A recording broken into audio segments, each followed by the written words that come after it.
Thailand and Cambodia trade fresh attacks despite ceasefire hopes.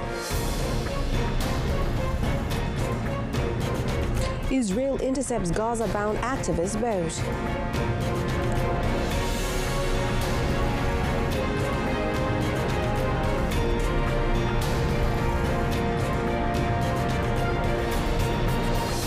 Good afternoon and Salam Malaysia Madani. This is World Today. I am Olivia Nicholas. Thailand and Cambodia clashed for a fourth day despite both sides saying they were ready to discuss a ceasefire after an intervention by US President Donald Trump.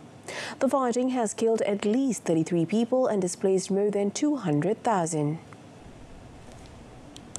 Both nations said they were willing to start talks to end the fighting after Trump spoke to the two prime ministers and said they had agreed to meet and quickly work out a ceasefire.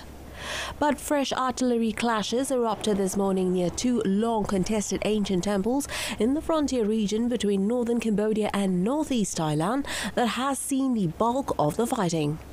The Cambodian Defense Ministry said Thai military forces began attacking the areas around the temples at 4:50 a.m. local time. The Thai army meanwhile said Cambodian forces began firing artillery around 4 a.m. as the two sides battled for control of strategic positions. Thailand said 7 of its soldiers and 13 civilians have been killed, while Cambodia has confirmed 8 civilian deaths and 5 military fatalities. The conflict has forced more than 138,000 people to be evacuated from Thailand's border regions and 80,000 have been driven from their homes in Cambodia. In a related development, Malaysia has reiterated its appeal to Thailand and Cambodia to exercise maximum restraint, undertake an immediate and unconditional ceasefire, and refrain from taking any action that may undermine peace efforts. As the ASEAN chair for this year, Malaysia said it is deeply concerned over the escalation between the two nations, which has resulted in increasing casualties on both sides, destruction of public property, and the displacement of a large number of people along the border areas. Foreign Minister Dato Sri Mohammed Hassan urged both sides to return to the negotiating table to restore peace and stability based on the spirit of ASEAN family, unity and good neighborliness. He added Malaysia stands ready to continue its work through the good offices of the ASEAN chair in facilitating both immediate neighbours and fellow members of ASEAN to resume talks and end the fighting. Israeli troops have boarded a boat which the pro-Palestinian activist group Freedom Flotilla had been sailing towards Gaza. A live stream broadcast by the group showed the activists sat on the deck of the Andala holding their hands up as the soldiers took control of the vessel. The Handala had been on course to try to break an Israeli naval blockade of Gaza and bring a small quantity of humanitarian aid to the territory's Palestinian residents. 3 video live feeds of the scene, which had been broadcast online, were cut minutes later. In a message on social media, the Freedom Flotilla Coalition declared that Handala had been intercepted and boarded illegally by Israeli forces whilst in international waters.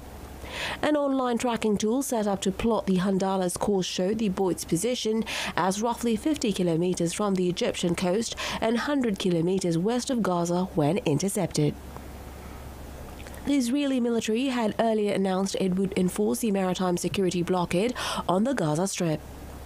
The Handala was carrying 19 activists, including European politicians and 2 Al Jazeera journalists who were able to broadcast from the vessel until shortly before its interception. The last boat sent by Freedom Flotilla, the Madani, was also intercepted by the Israeli army in international waters in June and towed to the Israeli port of Ashdod. Meanwhile, the head of the UN Agency for Palestinian Refugees, Onro, said that planned airdrops of aid into the Gaza Strip would not solve severe food shortages caused by months of restrictions on the entry of supplies. Onro Chief Felipe Lazzarini said airdrops will not reverse the deepening starvation. He noted that they are expensive, inefficient, and can even kill starving civilians, calling the wave of hunger affecting Gaza as man-made. Lazzarini called for the lifting of siege, opening of gates and dignified access to the people in need, referring to the various entry points under Israeli control that regulate access into Gaza. The humanitarian situation in the Palestinian territory has gravely deteriorated in recent days, with international NGOs warning of soaring malnutrition among children. Israel imposed a total blockade on the entry of aid into Gaza on the 2nd of March after talks to extend a ceasefire broke down. It began to allow a trickle of aid to enter again in late May. Humanitarian organizations accuse the Israeli army of imposing excessive restrictions on the goods allowed into Gaza and on the routes made available to transport the aid to distribution points. On a related note, displaced Palestinians have once again faced intimidation and attacks as they gathered to receive aid from a US-backed distribution site in Rafah of the southern Gaza Strip. Prior to the incident, the Gaza Humanitarian Foundation stated on its Facebook account on Thursday that they will launch an aid distribution event exclusively for women. It was the first initiative of its kind since the beginning of the conflict between Israel and Hamas. However, the aid seekers were hit by pepper spray, tear gas and stun grenades when they arrived to collect the assistance. وقنابل صوت وبعدين فلفل واحنا انخنقنا وطلعنا وصاروا نزلوا الرجال هذول اللي بينظموا هناك صاروا يزقوا فينا وقالوا لنا اطلعوا كلكم برا وبدناش نوزع وكل واحد يروح يروح خلص وصاروا يطخوا علينا واحنا انخنقنا من كتر الغاز اللي صاروا يرموه علينا وكلنا شردنا. The World Food Programme said in a statement that almost 1 in 3 people in the Gaza Strip are going for days without eating, adding that malnutrition is surging with 90,000 women and children in urgent need of treatment. A Syrian diplomat source said a US-mediated meeting with Israeli officials in Paris this week sought to contain the escalation after recent sectarian violence in southern Syria prompted Israeli intervention. The Syrian diplomatic source said the recent Paris meeting brought together a delegation from the Foreign Ministry and the General Intelligence Service with the Israeli side and addressed recent security developments and attempts to contain the escalation in southern Syria. The diplomatic source also said the Paris meeting did not result in any final agreements but rather represented initial consultations that aimed to reduce tensions and reopen communication channels. According to the source cited by State TV, the meeting addressed the possibility of reactivating the disengagement agreement with international guarantees while demanding the immediate withdrawal of Israeli forces from points where they recently advanced. After the overthrow of longtime Syrian ruler Bashar al-Assad in December, Israel sent troops into a UN-patrolled buffer zone that used to separate the country's forces in the strategic Golan Heights. It has since conducted incursions deeper into southern Syria, demanding the area's total demilitarization. A Sudanese coalition led by the parliamentary paramilitary Rapid Support Forces has announced the members of a parallel government, a move opposed by the army, its rival in a 27-month war that could drive the country further towards partition. RSF leader General Mohammed Hamdan Dagalo was announced head of the Presidential Council, while Abdel Aziz Al-Hilu, head of the SPLM and one of the country's largest rebel groups, was made his deputy on a 15-member council. Mohammed Hassan al-Taishi, a civilian politician, was named Prime Minister, and regional governors were announced in Yala, the largest city in the Darfur region, which is mostly controlled by the RSF. In February, the RSF and its allied politicians and rebel groups agreed to form a government for a secular new Sudan, aiming to challenge the army-led administration's legitimacy and secure advanced arms imports. The military, led by career army officer General Abdel Fattah al-Burhan, had condemned the idea of the RSF creating a parallel government and promised to keep fighting until it controls all of Sudan, which has for years been plagued by conflicts, coups, poverty and hunger.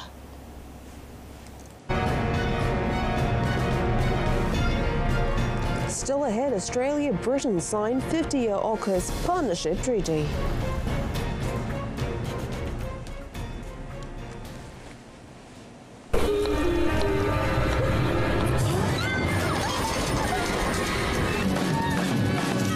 Peralatan elektrik 5 bintang memberikan penjimatan 5 bintang.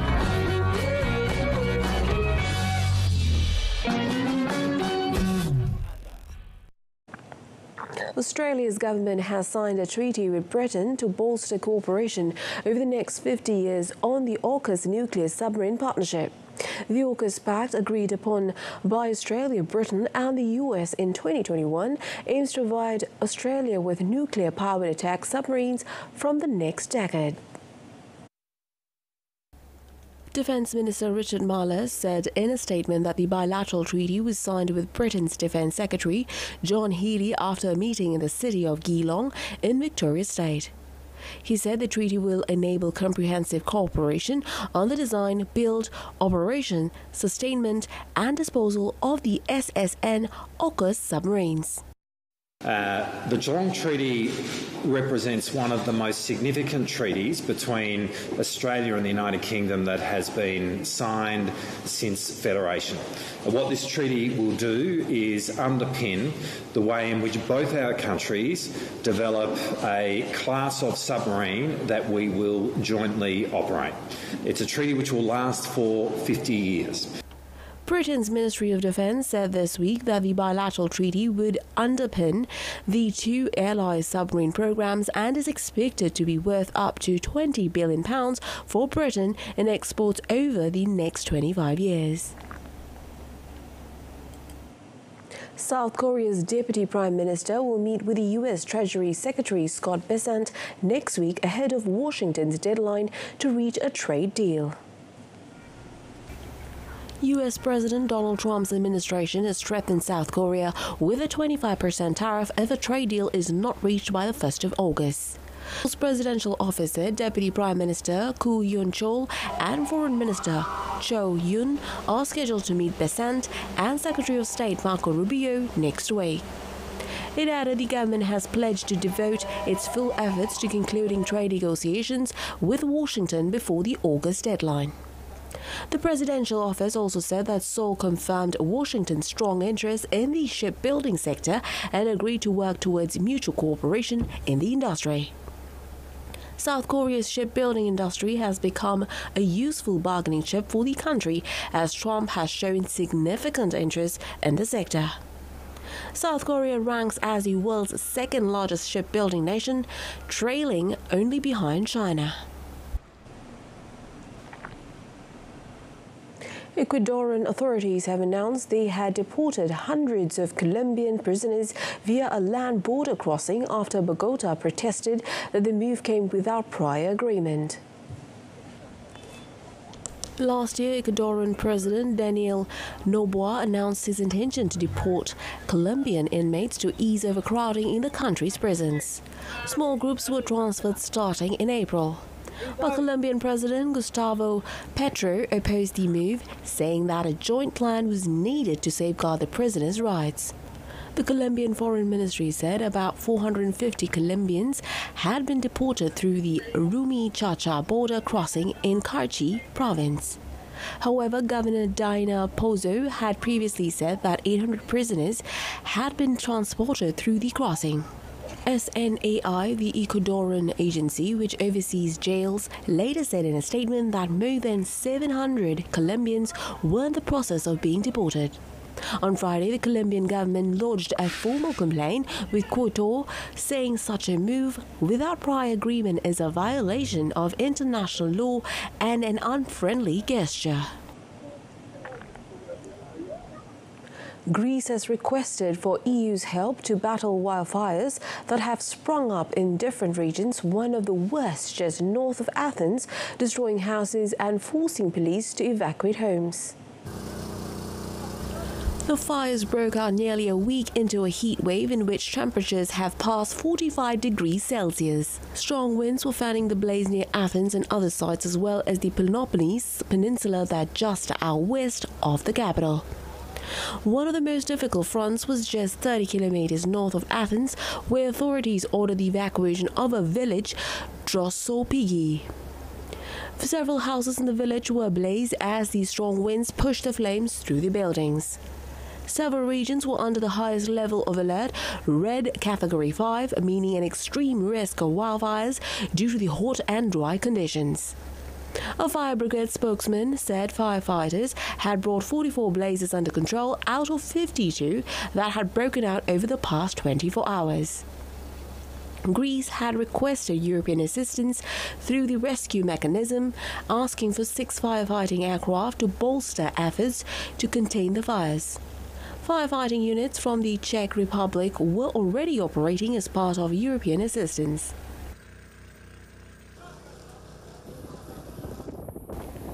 Elsewhere, Turkey's Environment Ministry said that meteorologists had registered a reading of 50.5 degrees Celsius in the southeast of the country, a nationwide record.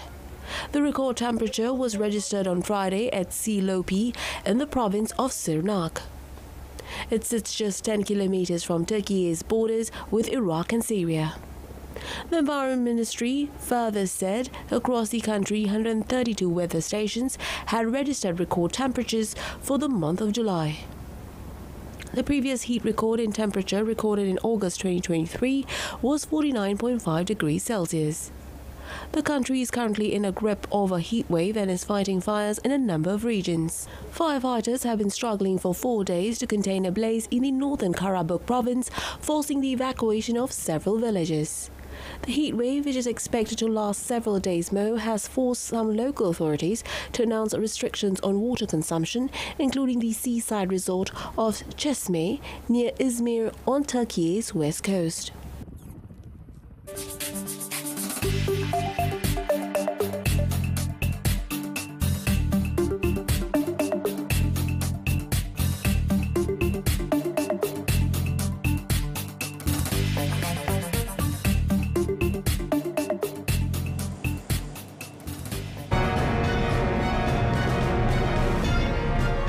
Next up in sports, Aaron Wuyik power into China Open final.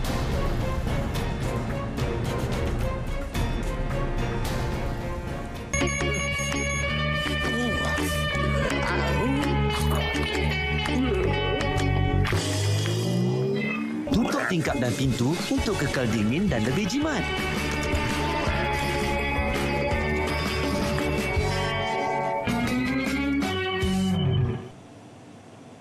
We begin our sports segment with smashing news in badminton. National men's doubles shuttler Aaron Chia and Soyek stormed into the China Open men's doubles final and stayed on track for their first World Tour Super 1000 title after defeating Indian pair Sathwik Sairaj Ranki Reddy and Shiraj Shetty.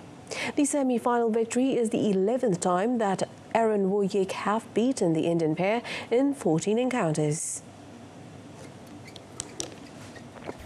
World number 2 pair Aaron Wuyik displayed superb power and defense to overcome the nippy 12th-ranked Ranki Reddy Shetty 21-13, 21-17 in a semi-final match lasting 41 minutes.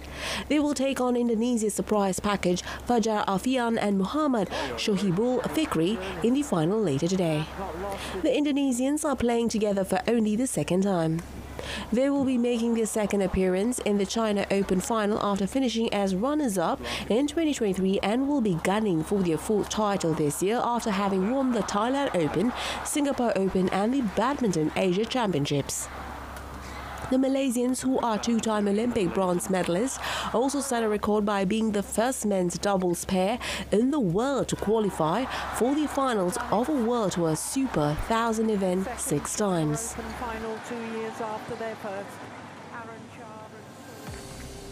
Meanwhile, women's doubles shuttlers Pearly Tan and Mpina failed to qualify for the finals after being outplayed by a lower-ranked home pair in the semi-finals.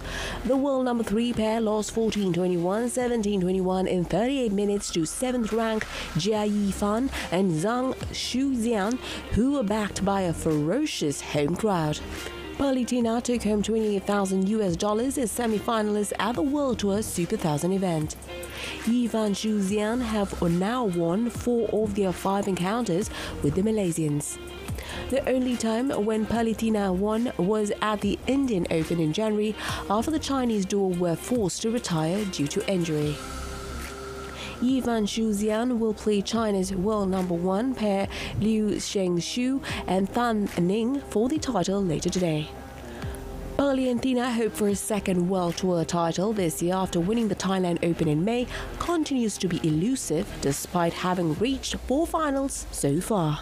Last week, the duo were runners-up at the Japan Open. Moving on to football, Arsenal have signed Swedish striker Victor Guioz from Sporting on a 5-year deal. The 27-year-old striker joined Arsenal in a deal worth up to €73 million. The move was held up because of negotiations between the clubs over additional payments, with the final agreements consisting of a €63 million initial fee plus €10 million in add-ons. Guioz was in the Sporting side dismantled by Mikel Arteta's team in the group stage of Europe's top competition in November. The move takes Arsenal's summer spending up to about €204 million following the arrivals of Martin Zubimendi, Kepa Arrizabalaga, Christian Nogard, Noni Madueke and Christian Mosquera. It was revealed at the start of the month that Arteta's side had turned their attentions to Guioz after hitting an impasse in their bid to sign Benjamin Sesko from RB Leipzig. Ghana's sporting director Andrea Berta flew to Lisbon to lead negotiations with the Portuguese club.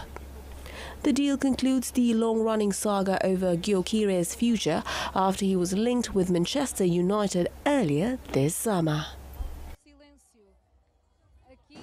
In cycling, Australian Caden Rose completed his set of Grand Tour stage wins when he prevailed on the Tour de France's penultimate ride, avoiding a crash on slippery roads before powering to a solo triumph on the 184.2-kilometre journey from Nantua.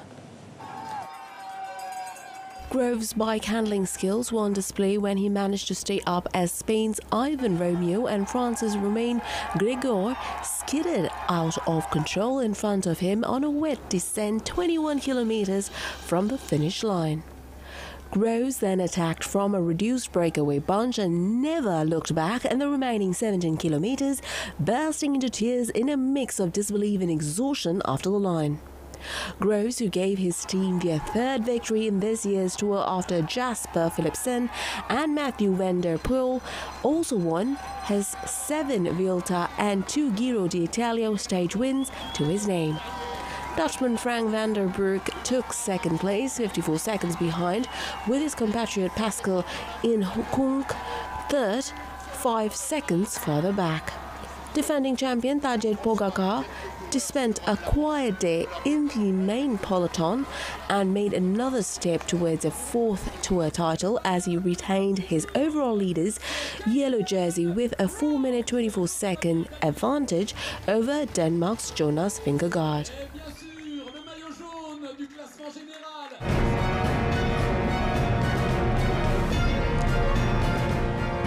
Coming up in our offbeat segment, bubble-blowing robot bringing empathy to elderly care.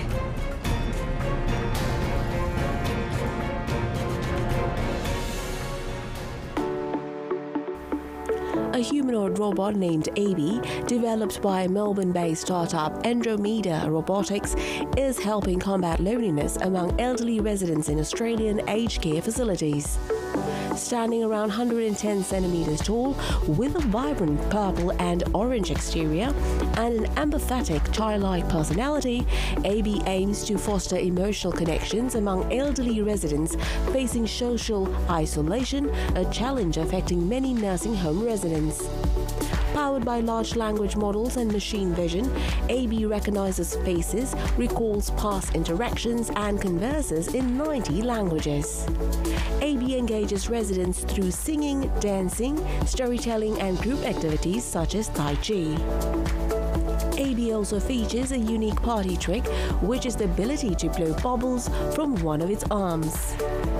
Deployed in several elderly care facilities since September 2023, AV complements caregivers amid a projected 110,000 workers shortage in Australia's aged care sector by 2030.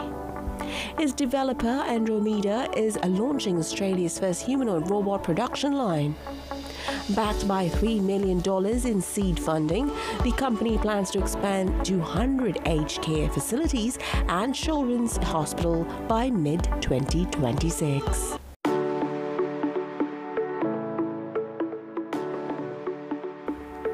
A large ocean-going open-sea aquaculture vessel, the first of its kind in the world, was delivered recently in Qinguangdao city of Hebei province in North China. The vessel, named Senhai Pioneer, measures 224.9 meters in length, 32.2 meters in width, and 18.5 meters in depth, with 7 aquaculture tanks which could hold a total of nearly 80,000 cubic meters of water. Converted from a 70,000-ton class ocean-going merchant ship, the vessel's patented open-sea design transforms it into a large hard-shell net cage. The 18.5-meter deep hull contains 7 breathing aquaculture tanks with water capacity equivalent to 42 standard swimming pools. Unlike closed aquaculture vessels, it is capable of resisting storms while featuring an intelligent aquaculture system and innovative natural water exchange technology.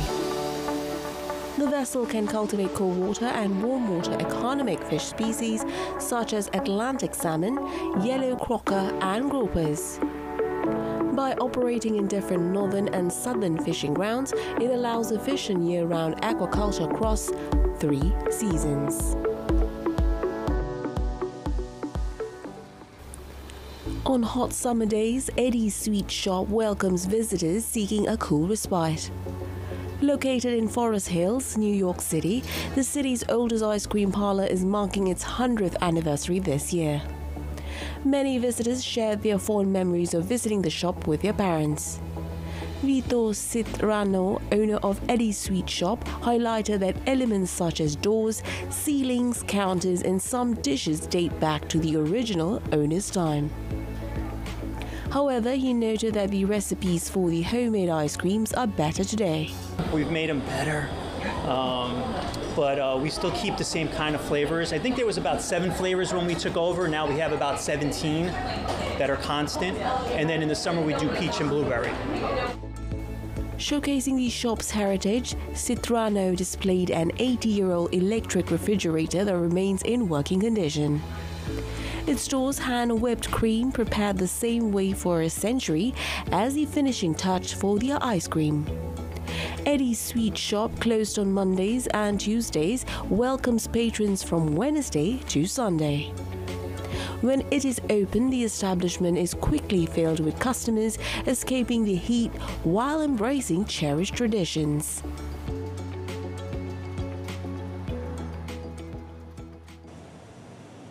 And that wraps up World Today.